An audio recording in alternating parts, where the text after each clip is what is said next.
White House pushes plan to convert offices to residential. $35 billion in below-market loans.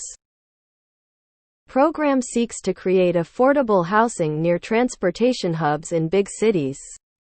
It will involve low-interest loans, some grants and tax incentives, and loan guarantees. I'm not normally much of a fan of the government meddling in the housing market, but this seems like a good idea. Also, it will help keep city centers intact as destinations. Of course, a third of the program funds will go to create a list of under-occupied federally owned buildings that can be sold off as part of the program. So not a completely altruistic effort, but still a good idea. Jerome is pulling his hair and cursing right now. Glad the wealthy are getting more cheap money to create affordable housing. So much of this money is going to disappear into development and never produce new living spaces. Sue. The gov is gonna subsidize commercial real estate owners to convert to resi? What could go wrong? Not being sarcastic. I'm asking. Our downtown Nordstrom closed a while ago and they're in the midst of converting it to apartments. It's still attached to the mall, which is dying. I think it's happening in many areas and is a good idea. Having the government jumpstart it is helpful. Why? Why are we doing that? They own buildings? They're rich. Let them go to a bank and get a loan like a normal business. Seriously, stop. Wowza. We're coming off a historic apartment boom and now this? If I'm an investor, I'd probably avoid buying rental properties in major cities for a while. Smaller markets are probably where the growth will be in the near future. I'm not normally much of a fan of the government meddling in the housing market. The housing market as you know it and have known it your entire life exists because of government meddling. How many buyers do you think would qualify for private financing? Too many with real good salary forget that those people that work at Walmart and Wendy's all need somewhere to live close to work. A real society provides for all. It seems a lot better than all the hand-wringing about how we have no affordable housing in cities. Right next to the articles complaining about all the empty offices. These loans are going to get forgiven like the PPP loans. Honestly, this is going to line developers' pockets.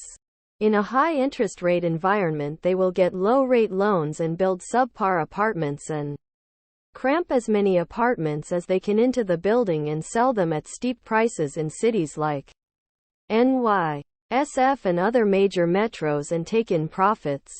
The people who want to buy them need to take out loans at the current rate for small spaces. If renting these units, then the developers will rent these small spaces at market rates.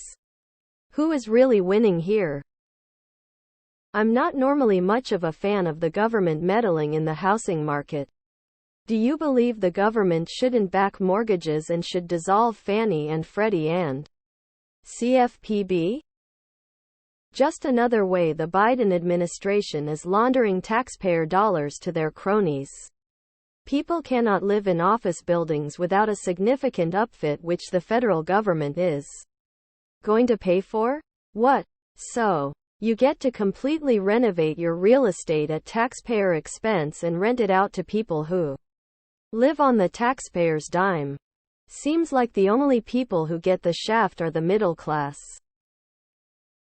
I've heard a lot of companies make noise about wanting people back in the office. But I am not aware of a single person in my social circle who has been ordered back. That's not proof of anything. Of course. But I don't think work from home is going away. Why not convert unused buildings? Cost is the main impediment to that. But if developers can do it and still make some money, with government help, they'll probably be all over that idea. Be curious to see what low income really means when these are done. Low income is one segment, but we need average income units too. Return to office gonna be cancelled. Force 50 of the units to be rent controlled and they'll get very little interest. Too many with real good salary forget that those people that work at Walmart and Wendy's all need somewhere to live close to work. A real society provides for all.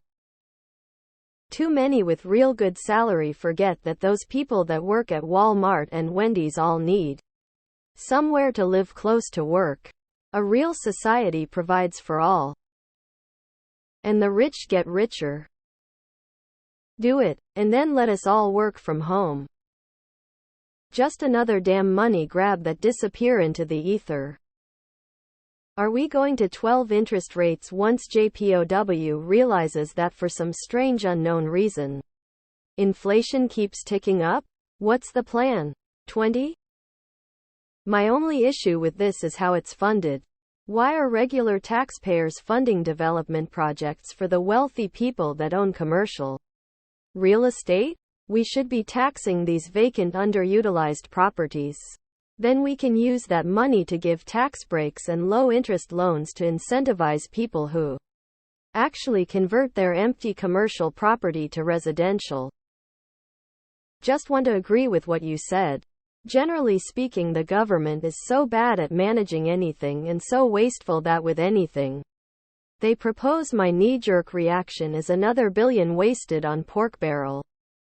This, however, does seem like an excellent idea and might be the exception. They'll still screw it all up, but the idea is so good that even a screwed-up version of it might actually help. It's only taxpayers' money, right? Plenty more where that came from. Besides, why wait for the crash to bail out his real estate cronies? Besides, you're not seeing the bigger picture here. There's millions in kickbacks, money laundering campaign contributions at stake here. Hell no. This is a commercial real estate bailout geared to pull on the heartstrings of the socialists. Pawns that are okay with never have anything to lose. Converting office into housing has been tried, and it rarely works. It's been moderately successful with older buildings. But modern buildings with larger floor plates are a different story. You simple can't cut up a 50 kSF floor plate and make it appealing to anyone. Even affordable renters. It's also expensive. Office buildings don't have an adequate layout for plumbing and electrical suitable for MF. And it's outrageously expensive to retrofit it. Not to mention that most office buildings don't have the parking density needed for residential. Normally not a fan sounds like dead set against it 100 of the it makes me money. LMAO. More dollar given out. This is a disguised bailout. Knew this was coming. The problem is you'll see record levels of immigration to keep wages down. Then cancel the loans because this is all rental housing that would be developed and brokening more people to urban centers. Because employers are leaving sounds idiotic. Only a percentage would need to be affordable. Just another government boondoggle. Is this where the illegals will be shuffled to? This is beyond fucking stupid. These will be shitholes filled with illegals. How about putting that $35 billion to lowering homeowners' interest rates instead of lining donors' pockets? White House needs to stay the fuck out of business and start trying to balance a budget. Welcome to Biden Towers. The new projects. Seeing how migrant hotels and other homeless hotels have been, as well as now 1970s projects were like. The reason a dense central core exists at all in cities is for office work. It isn't desirable in itself. Without office work, the entire structure of a city is in doubt. Why build freeways and transit into a core without commuters? Why do residential areas need routes into downtowns? I'd rather see us focus on the post-white-collar commute city of the very near future. Basically another government handout. The government should absolutely meddle with all these foreign and domestic corporations buying up single-family homes. Fuck them.